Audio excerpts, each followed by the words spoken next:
believed that Ghislain was worthy to receive his support. The moment he said this, someone stepped into the hall with a cane in his hand. Ghislain immediately sensed the person's presence. The high nobles and our boy quickly turned to the door. They saw a well-dressed man with a walking cane. Ghislain grit his teeth out of anger when he saw this man. He was happy to see that the man had finally crawled out. This man is the closest aide of Duke Delphine and the strategist of the ducal house. His name is Raoul Joseph. A man wearing a coat on a huge armor walked into the hall after Raoul entered. Our boy seemed to recognize this man too. The other nobles recognized Raoul. They all knew that he was from the Delphine ducal house. They believed that it wouldn't be smart to associate with him. Raoul and his knight walked up to the Marquis. Raoul greeted Marquis Brantford. The Marquis told the Viscount that he believed that he had no interest in events like this. The Viscount told him that he simply came there to pay his respects. He told the Marquis that he heard he recruited a young lion. The Marquis told him that his lion is not special enough to interest the Duke. He asked the Viscount about the identity of the person behind him. Raoul told the Marquis that it is his escort. He said that it is not someone special enough to interest him. The Marquis's knight told the Viscount that his escort needs to remove his helmet and reveal his face. He asked the escort knight to show his face. The man didn't do anything. The Marquis's knight was annoyed to see this. He placed his hand on his sword and asked the escort if he didn't hear him. Before he could draw his sword, Marquis Brantford asked the man whose name is Tolio to stop. He said that it is okay.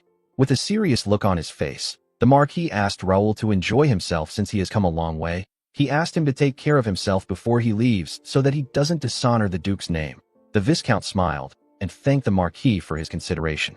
He turned around after thanking the Marquis. Marquis Brantford could not believe that he was not informed that someone like Raoul, who is a significant figure in the Duke's faction, was in the capital. He couldn't believe that the man managed to avoid his eyes and ears. He realized that the Duke's influence has reached the capital. Raoul and his knight walked up to Ghislain. Our boy looked the Viscount in his eyes. He glared at the man to show his disdain for him. Raoul did not understand why Ghislain was glaring at him. This was his first time meeting him. He asked our boy if he knows him.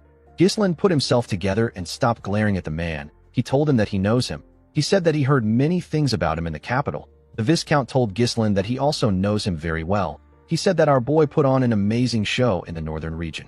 Ghislain was not surprised to hear that the man knew about what happened in the north. This is because Raoul was the one who made all the plans to bring Perdium to its knees. The Viscount suggested that they move somewhere else since they have greeted themselves. He told our boy that he has something to tell him privately. In the next scene, we see Ghislain in a room with the Viscount and his knight. Raoul decided to be straightforward. He told our boy that they are interested in his cosmetics. He explained to him that he came to the capital because he heard that a product that was good enough to cure Rosalind's skin and bring it back to life had appeared. He said that they were actually developing something similar. Ghislain wasn't looking at the Viscount when he was talking. He was staring at the knight behind him. Our boy turned to the Viscount and told him that he will have to apologize to him if he came to talk about an exclusive contract or technology sharing. The Viscount told him that he did not come there to engage in such a tedious talk. He said that a brilliant young man like him is rotting away in the countryside with nothing. The Viscount said that a scoundrel suddenly made a name for himself, led a war to victory, and secured a successful position in the capital. He asked our boy if this is by luck or skill. Ghislain told Raoul that he improved by studying a bit. This wasn't the answer Raoul wanted. With a smile on his face, the man asked our boy to come to the Duke's faction. Our boy was not surprised to hear his offer. Raoul said that there is an expiration date to talents and abilities. He told our boy that his life will end before he gets the chance to show his talents if he stays in a harsh place like the North. He told him that he will be worn down by barbarians and foreign wars. He said that this is not the first time he has seen brilliant young men waste away like this. He stretched out his hand and told Ghislain that he won't have to worry about this if he joins them, because they have the power to change his life. Our boy reminded the man that he has already joined the Royalist faction. Raoul told him that he cannot really say that he joined the faction when it has not been that long. He revealed to our boy that they can provide some fine lands in the south and give some to his father too. He said that Count Perdium must have been through a lot of troubles to protect the kingdom from the barbarians. He told our boy that the Count can't fight forever. He said that it might be time for him to retire. Ghislain already knew that Raoul would try to convince him like this. Even though our boy already joined hands with the faction that opposes the ducal house, the Viscount is still trying to win him over. He spoke as if joining their side would somehow solve all of Ghislain's problems. He tried to sweet-talk and coax our boy to make him one of their own.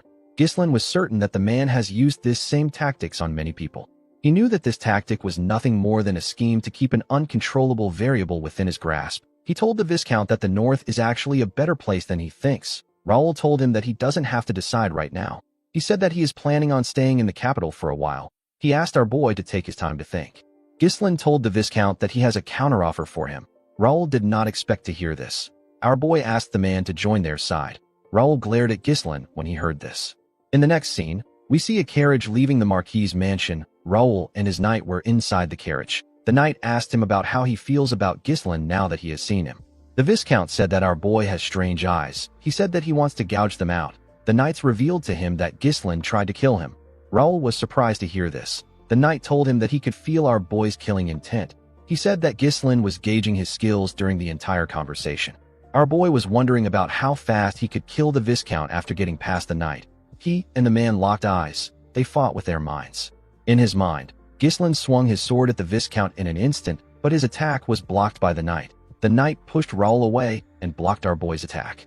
Although his first attempt was stopped, Ghislain didn't give up. He tried again, but his attacks were blocked by the man. Our boy and the man glared at each other. Our boy increased his speed and swung his blade at the man. The knight easily blocked his attack. He pushed Ghislain's sword back. Our boy gathered his strength and pushed his sword away. He and the knight quickly swung their blades at each other. Their fight came to a standstill. Ghislain realized that he couldn't get his way. He glared at the man. He grit his teeth and gave the Viscount the offer to join them. Raoul smiled and told him that he now understands why the Marquis likes him. He stood up and told Ghislain that he enjoyed talking to him. He told him that he will see him again in the future. Our boy said that he is also looking forward to it. After Ghislain said this, the knight glared at him with his green eyes. Our boy looked him in his eyes and told him that he looks forward to seeing him. He referred to the man as the strongest swordsman of the kingdom. His name is Cain Balzac. The swordsman revealed to Raoul that our boy knew him. Upon hearing this, Raoul realized that Ghislain's performance in the north is not a rumor. He said that this doesn't change his plan to take over the north.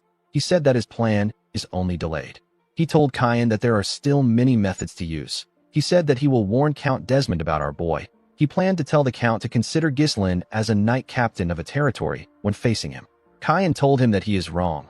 Raoul did not expect to hear this. The swordsman had already seen Ghislain's skills, so he knew that our boy was not some knight captain. He asked Raoul to tell the Count to consider Ghislain as the strongest sword in the north. The scene shifts, and we are taken to Ghislain's mansion. We see the soldiers packing up the things in the mansion. Kair and Claude were in charge of supervising. Kair ordered the men to take every last penny. He warned them not to leave a single coin behind. Gillian controlled the soldiers outside.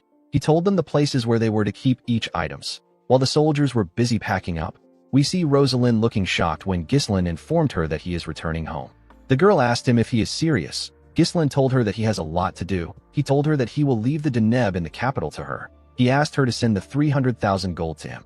Immediately he said this. He noticed that she wasn't pleased. Rosalind asked him if he doesn't have anything else to talk about other than money. Ghislain didn't know what to say. He reminded her that she is his sponsor. Rosalind told him that he is cold. She let out a sigh and explained to him that she needs to know more about him as his sponsor so that she can understand him better. She said that she would like to know things like the kind of goal he has for him to devote his life solely to work. Ghislain told the girl that it is nothing much. He said that he simply wants to live his life well without starving to death. Rosalind said that this is not true. She told him that he would have accepted Viscount Joseph's offer and joined the Delphine faction if this was his goal. Ghislain revealed to her that he has set a certain goal for himself as Perdium's successor and the Lord of Fenris. He told Rosalind that he needs her help in order to achieve this goal, but he cannot allow her to share his burden. Rosalind did not like what she was hearing. She asked Ghislain to tell her why he won't share his burden with her. She said that a burden is naturally supposed to be shared. Ghislain pushed her fan out of her hand and grabbed it. He gently raised her hand and kissed it. Rosalind was shocked to see this. She began to blush. Ghislain told her that he cannot share his burden with her because he wants her to be happy. After saying this, he turned around and walked forward. Rosalind watched him as he walked away. She seemed blown away by our boy's smooth nature. As he walked away, Ghislain thought about how the banquet ended with a positive mood. By rejecting Raoul's offer, Ghislain was able to save the Marquis's image. All the support materials that would have gone to the Brivant territory are now headed towards Fenris and Perdium. Under the Branford name, Ghislain can now enjoy many benefits like tax exemptions and preferential treatments. Our boy was able to secure 50,000 residents from the capital who will relocate to his territory. The dwarven slaves who are precious laborers have been sent to Fenris. With this improvement, No one will be able to look at Fenris as a small and impoverished domain any longer. However, the fact that the nobles from the ducal faction came to see Ghislain in person means that they are plotting something else already. Our boy knew that this people will strike him down if he hesitates for a moment. He promised to kill Duke Delphine and erase every trace of him in the world. In the next scene, we are taken to a better-looking Fenris. We see some people handcuffed with chains. These people are dwarven slaves. The dwarves were being escorted by some soldiers. A bald dwarf called out to a dwarf with full beards. This dwarf's name is Galveric. The bald dwarf informed Galveric that the lord of the territory has arrived. When Galveric raised his head up, he saw Ghislain and his cool-looking horse marching into the town. The people of Fenris came outside to cheer for our boy and his soldiers. Belinda was surprised to see that everyone came out to greet them. Kair and the soldiers seemed to like the standing ovation. The dwarves noticed that the citizens were excited. One of them said that he has never seen a territory like this. He revealed to his comrades that he heard that their new lord will build them a home and will never starve them. Galveric was annoyed to hear this. He asked his comrades if they haven't learned their lesson. He said that a noble is a noble. He turned to Ghislain and said that nobles are pieces of trash who only think about themselves. He said that their new lord is no different. The others became worried when they heard this. The bald dwarf asked him if he really wants to continue with his plan. Galveric told him that they will proceed as planned. While on his horse, Ghislain turned to the side to see the dwarven slaves. He saw Galveric. Belinda moved close to him and tapped him on his shoulder. She asked him to wave to his citizens. Ghislain raised his hand and waved to them. Claude was quite happy to return to Fenris. He believed that he can relax now that they have made a lot of money. Ghislain called out to him and asked him to organize the materials that he told Lowell to research on and bring them to his office. Claude was annoyed to hear this. He told our boy that they just got back. He begged him to give him some time to catch his breath. Ghislain said that there is no time for a slave to rest. He asked him to consider the time he spent in the capital as his vacation. He ordered him to call for a meeting immediately. In the next scene, we see everyone gathered in Ghislain's office. Our boy called out to Lowell and asked him if he had any trouble with Homern. The man said that he didn't. Ghislain asked him to tell Homern that he will visit him soon. He asked the man to report what happened in his absence. Lowell took out a report and revealed to him that the administration of the territory has been carried out exactly how he instructed before he left for the capital. Ghislain asked Alfoy about the construction work on the major facilities. While scratching his nose, Alfoy revealed to Ghislain that the mages finished the roads and the waterway maintenance while he and Vanessa were not around. Vanessa used her staff to hit him on his head and asked him to try to be more polite. Lowell said that Alfoy is correct. He told his lord that they will soon finish building the workshops and the grain storage. He said that it will be completed quickly once they put the dwarven slaves to work. He said that their crop yield is so abundant that they may no longer need to purchase grains from merchant guilds. Belinda curiously asked him about how great their crop yield was.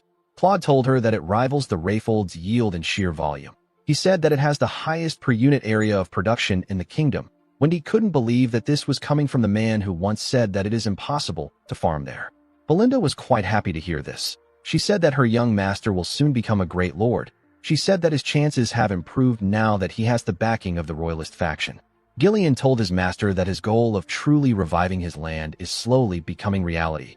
Ghislain believed that the territory has only taken a proper form. He said that this is not enough. He turned to Claude and ordered him to keep buying food until he says that it is enough. He said that they need to expand their residential area, so they need to secure land in advance. Claude was surprised to hear this. Ghislain announced that they will now be preparing for a war. Everyone was shocked to hear this. Claude asked him about what he means. He asked his lord to tell him who will dare to attack him now that he has joined the royalist faction. Ghislain said that it could be Desmond or Rayfold. He asked Claude to read the report in Lowell's hands. The man was shocked to see what was written on it. He read that there was a large-scale conscription and training in the Desmond territory. They were also recruiting free knights. Claude saw records of massive purchases of weapons and iron ore. Ghislain revealed to the administrator that this is the data he asked Lowell to collect on Count Desmond's movements before leaving for the capital. He said that the critical part is that Count Desmond has been buying up large quantities of high-quality iron ore from the Cabaldi territory.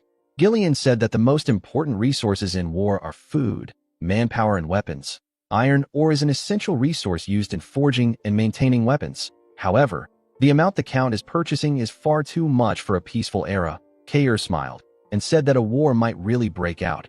Alfoy was sad to hear this. He couldn't believe that he had to take part in another war again. Claude told his lord that they will be in trouble if Count Desmond gets more iron ore. He said that Count Cabaldi won't sell the iron or to them even if it is necessary for the overall advancement of the territory. Ghislain said that they need to consider Count Cabaldi as a part of the Delphine faction. He said that their enemy can already be ready to attack while they're trying to get their iron ore. He asked the group if they now understand how uncomfortable the situation is. The room became silent. Ghislain told them that he is going to share his plan with them. Everyone quickly turned their eyes to him. He announced that they will be attacking the Cabaldi County first. Everyone was shocked to hear this. In the next scene, we are taken to the Cabaldi County. We are shown the Cabaldi Castle. Inside the castle, we see a man eat a berry and spit out a seed on the table. Count Desmond was sitting across this man. The man with the unique chin is Count Cabaldi. The Count asked Desmond to tell him what he means by strongest sword in the north. Count Desmond revealed to him